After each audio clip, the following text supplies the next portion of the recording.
से आते हैं, कहाँ जाते हैं, कहाँ रहते हैं, इनकी जीवनचर्या क्या है, कैसे ये नागा साधु बनते हैं, जैसे बहुत से प्रश्न होते हैं जो लोगों में जिज्ञासा पैदा करते हैं। ये मान्यताओं की बात करें तो नागा साधुओं के दर्शन मात्र से कई संयोग बनते हैं, मनोकामनाएं पूरी होती हैं, मनोवांछित फल मिलते हैं, जैसी कई मान्यताएं लोगों के मन में।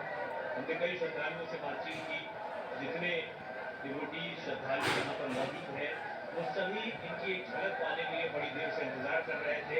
और अब जब नागा साधुओं का एक पूरा जुलूस संगम के किनारे पर पहुंच चुका है तो आप अंदाजा लगा सकते हैं कि किस तरह का दृश्य होगा। और जैसा मैं सुबह से कह रहा हूँ, तिल रखने की जगह नहीं है। उसकी वजह यह है कि यहाँ पर श्रद्धालुओं की संख्या और उतनी ही बड़ी तादाद में नागा साधुओं की संख्या बढ़ रही है। नागा साधु भी देश के विभिन्न हिस्सों में होते हैं और जब कुंभ जैसा कोई समागम होता है तो इस दौरान वो एक जगह पर एकत्रित होते हैं और जानते हैं कि श्रद्धालु उनके दर्शन करने के लिए विनती है। और यहाँ पर देखते हुए उत्साहित साधु समाज भी, संत समाज भी और श्रद्धालु को है विहंगम दृश्य। आप देखिए अपना ये सुंदर दृश्य है, श्रद्धालु और उनके बीच में नागा। इन कलर्स को देखकर अंदाजा लगा सकते हैं कि कैसे संत समाज नागा साधुओं की एक अलग से आपको दिखाई देगी। आम श्रद्धालु जो है वो भी इंतजार कर रहे हैं इनके दर्शन पाने का।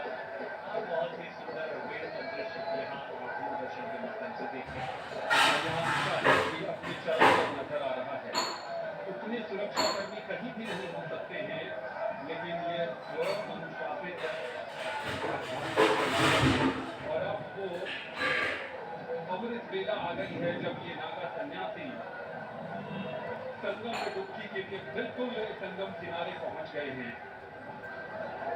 स्वतंत्रता के बाद ये तय हुआ कि नागा शस्त्र नहीं उठाएंगे, लेकिन फिर भी उन्हें शिक्षा उसकी दी जाती और उन्हें देखा कि यहाँ पर किस तरीके से वो शस्त्र का प्रदर्शन भी कर रहे थे।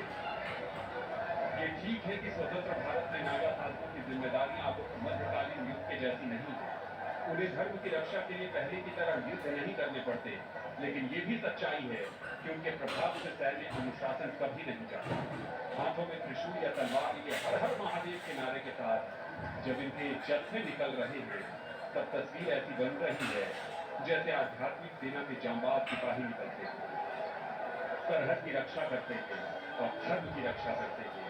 यही उनका मुख्य कर्तव्य है। और प्रवीण बहुत सी शिक्षाएं भी ये दे रहे हैं, संयम का, अनुशासन का, तप का, तपस्या का, साधना का। हम अपने जीवन में छोटी छोटी परेशानियों को लेकर कई बार काफी ज्यादा व्यथित हो जाते हैं, लेकिन जब हम इन्हें देखते हैं तब हमें बहुत कुछ सीखने को भी मिलता है कि परिस्थितियां विषम हो सकती हैं, हालात हमारे अनुसार नहीं भी हो सकते, प्रतिकूल भी हो सकते हैं, लेकिन अगर हमें खुद पर विश्वास हो, अपने आराध्य पर विश्वास हो और उस संकल्प के साथ हम आगे बढ़े तो हम जरूर अपने लक्ष्य को हासिल करने में सफल होंगे।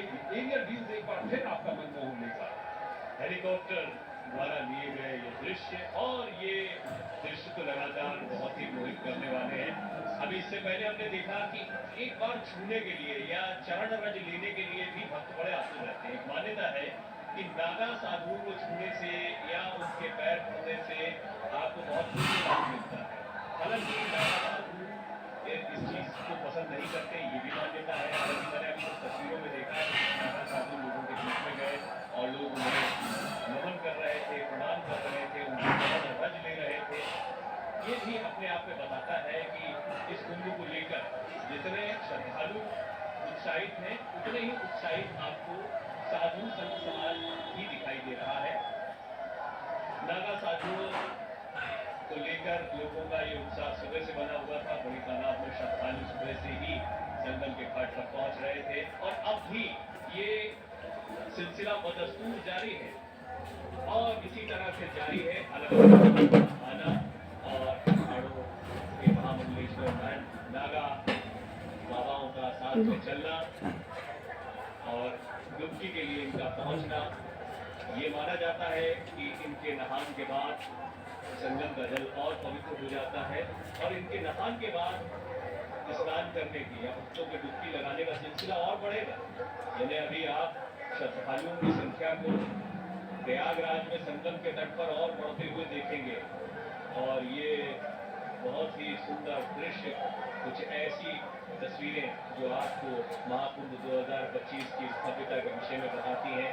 लोगों में उत्साह बरकरार है। सुबह से ही बड़ी तादाद में देश भर के कोने कोने से श्रद्धालु प्रयागराज पहुंच रहे हैं और इस सब के बीच में संत समाज, कल्पवासी इन्हीं टेंट सिटी में रहते हुए पूरे मास, पूरे कुंभ भर यहीं पर रहने वाले हैं और इसकी व्यवस्था इन्हें एक तरफ से उनके लिए घर गृहस्थी छोड़कर बसवास करना, गंगा के किनारे रहना ही सब कुछ है और यही वो अपनी दिनचर्या को आगे बढ़ा रहे हैं।